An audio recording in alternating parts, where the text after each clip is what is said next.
Ahora vamos a continuar con la definición de la presión intraabdominal. La presión intraabdominal es el valor que se obtiene al medir cuánta presión hay dentro de la cavidad abdominal. Esta presión está determinada por el volumen intraabdominal, que es todo lo que existe dentro del abdomen, como los órganos, líquidos, gases, y la distensibilidad de la pared abdominal, que es la capacidad de la pared para poder estirarse. En personas normales, la presión intraabdominal tiene un valor de 5 milímetros de mercurio. Sin embargo, en pacientes en condiciones críticas puede llegar a variar entre 5 y 7 milímetros de mercurio. El valor de la presión intraabdominal puede variar fisiológicamente, especialmente durante la respiración.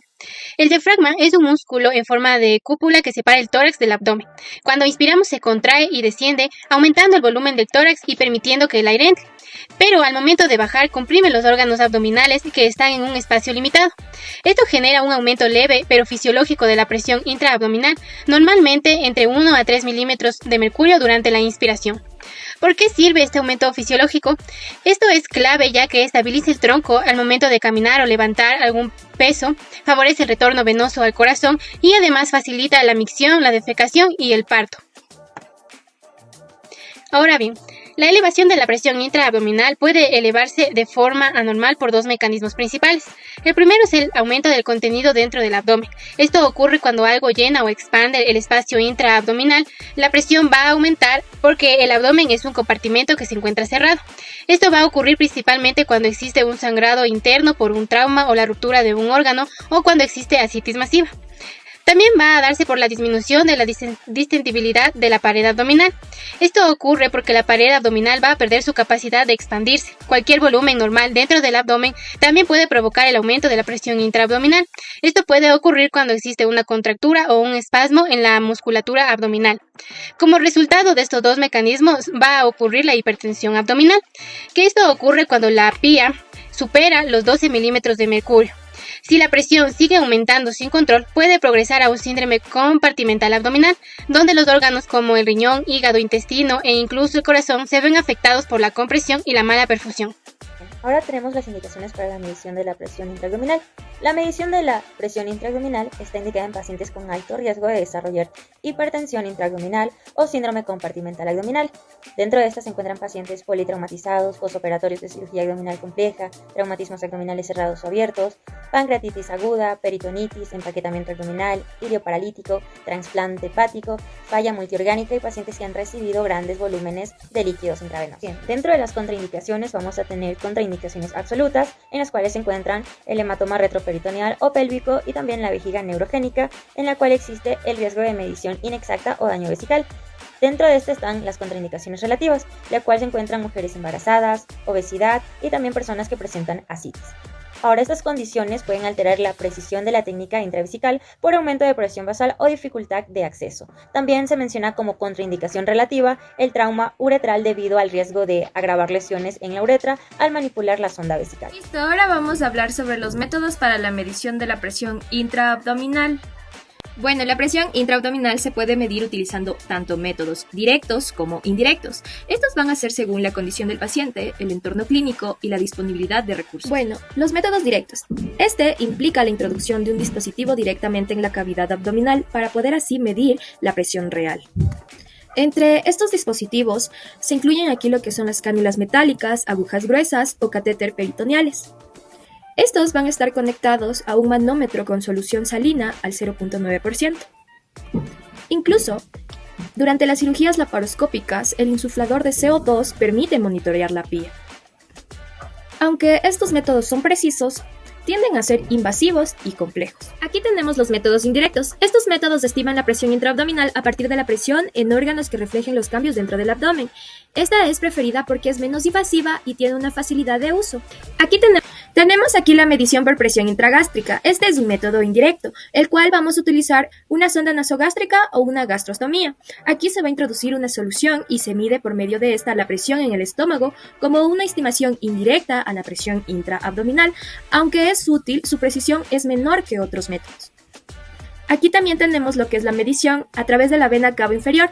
Este método se basa en la correlación entre la presión abdominal y la presión en la vena cava inferior. Aunque proporciona una estimación de la presión intraabdominal, es poco práctico debido a su complejidad y requisitos técnicos.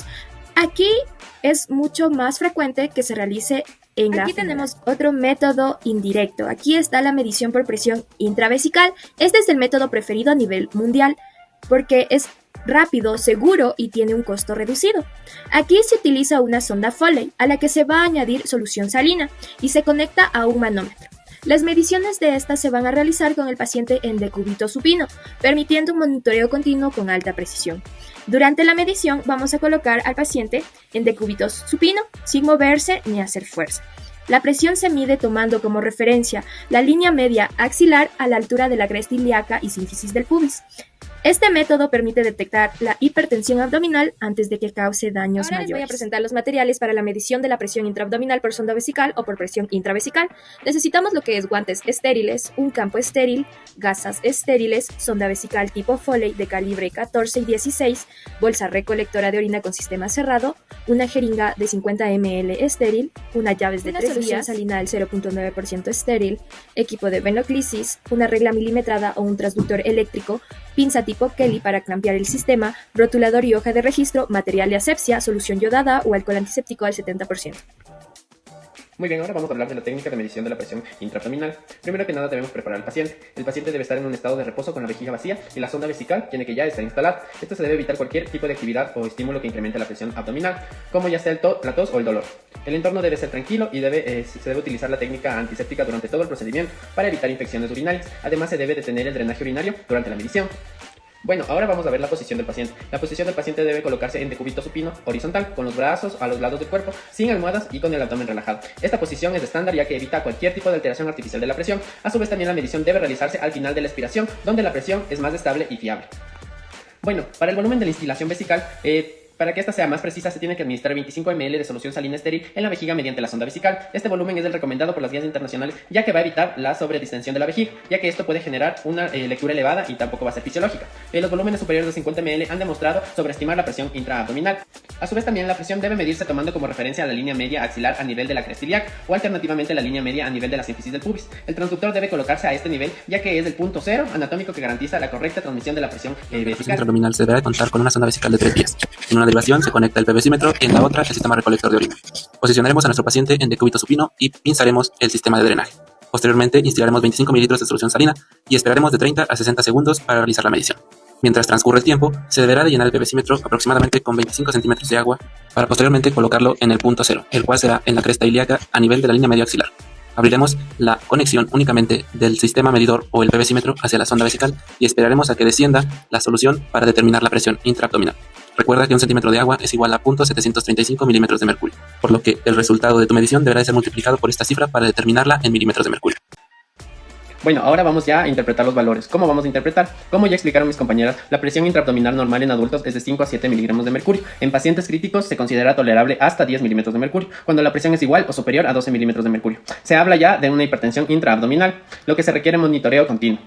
Bueno, vamos a interpretar los grados. Tenemos grado 1, grado 2, grado 3 y grado 4. En el grado 1 tenemos de 12 a 15 milímetros de mercurio. En el grado 2 de 16 a 20 milímetros de mercurio. En el grado 3 de 21 a 25 milímetros de mercurio. Y en el grado 4 más de 25 milímetros de mercurio. Cuando la presión excede los 20 milímetros de mercurio y se acompaña de signos de disfunción orgánica, esto se va a considerar un síndrome compartimental abdominal. Esta es una condición grave que puede requerir tratamiento quirúrgico.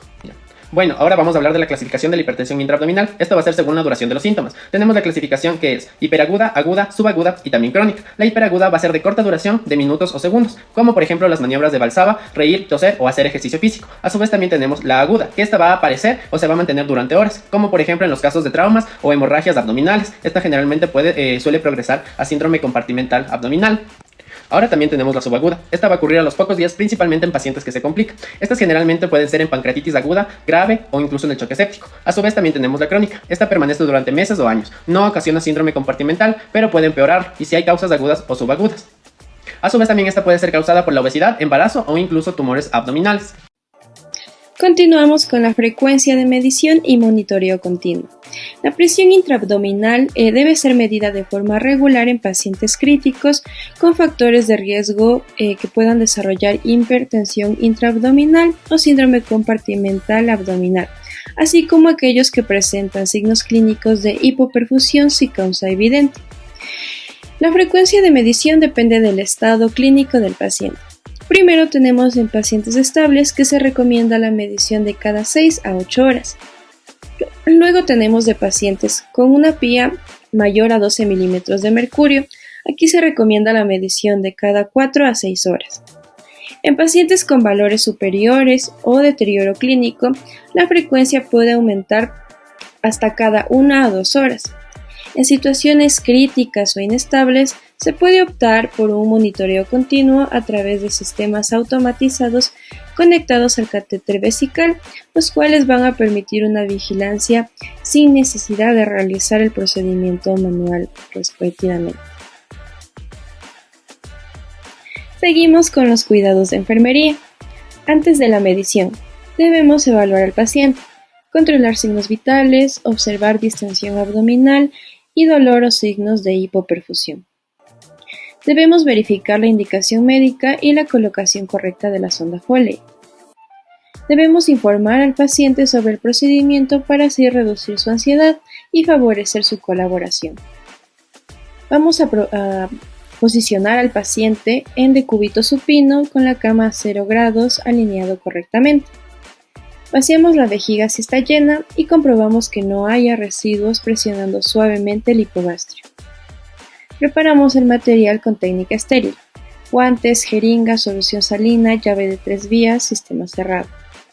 Verificamos el funcionamiento del sistema de medición y transfusor de presión. Durante la medición, instilamos lentamente de 20 a 25 ml de solución salina estéril a través de la sonda vesical. Vamos a evitar movimientos de contracción abdominal durante el procedimiento. Medimos al final de la expiración cuando el paciente está en reposo. Alineamos correctamente el sistema de medición con el punto de referencia, que es línea medioaxilar a nivel de la sínfisis del pubis. Aseguramos que no haya fugas ni obstrucciones en el sistema. Mantenemos estrictas normas de asepsia durante toda la medición. Después de la medición, vamos a evaluar la respuesta del paciente, signos de dolor o incomodidad. Retiramos el sistema con técnica aséptica y permitimos drenaje libre de orina. Registramos los valores obtenidos, posición del paciente, hora y respuesta clínica. Convertimos correctamente las unidades si es necesario. 1 milímetro de mercurio es igual a 1.36 centímetros de agua, que eso ya nos va a indicar nuestro compañero Henry. Pedimos el perímetro abdominal cada 8 horas si requiere monitoreo continuo. Controlamos signos vitales, balance hídrico y diuresis post-procedimiento. Elevamos la cabecera de 30 a 45 grados si hay signos de hipertensión intraabdominal. Valoramos ruidos intestinales y signos de distensión gástrica y aplicamos cuidados individualizados como mantener NPO o nutrición fraccionada, según el estado del paciente.